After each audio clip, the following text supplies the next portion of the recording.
Nakasama mo yung taong akala mo forever mo na talagang makakasama.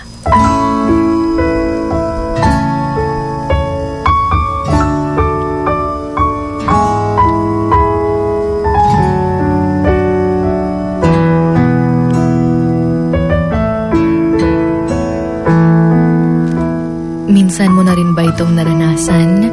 Yung feeling na akala mo makakasama mo na talaga siya hanggang sa dulo ng walang hanggan, pero wala tayong magagawa.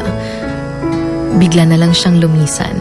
Minsan hindi natin maintindihan, pero there's always deeper meaning pala of everything, na kaya pala siguro nawala siya dahil may mga maraming rason.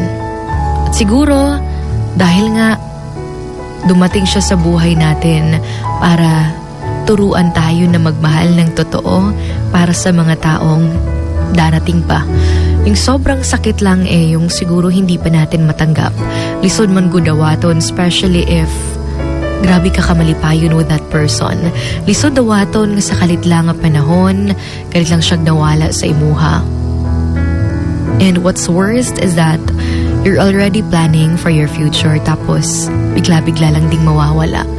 Napakahirap na iisipin na isa lang pala siya sa mga pahinang kailangan nating basahin para mas maintindahan pa natin yung kabanata na hindi siya kasama. Nakakalungkot, diba? Because you're really willing to spend the rest of your life with that person.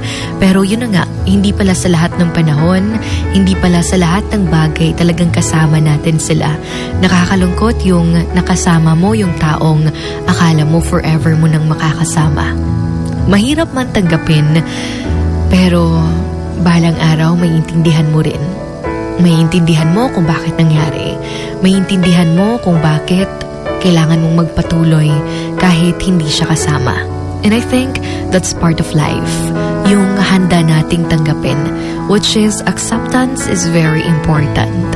Na bahala tuod o hindi na nato siya makauban, pero naging party man siya ng buhay natin, and we must be thankful for those moments dahil tuod hindi na natin yun may babalik pa. Pero yung pinanghahawakan natin are the memories that we had with that person. Yung memorya na, of course, will remain forever. Minsan, hindi na natin ito mauulit pa. Pero, you can always give that love to yourself. Yung pagmamahal na gustong-gusto mong ibigay sa kanya. And I think, it's okay na kahit na minsan, hindi na naman natin kasama yung taong minsan nating minahal, because life must go on sabi nga nila. Kaya it's very important na kahit na nasaktan man tayo because of what we've experienced, pero patuloy pa rin ang laban ng buhay.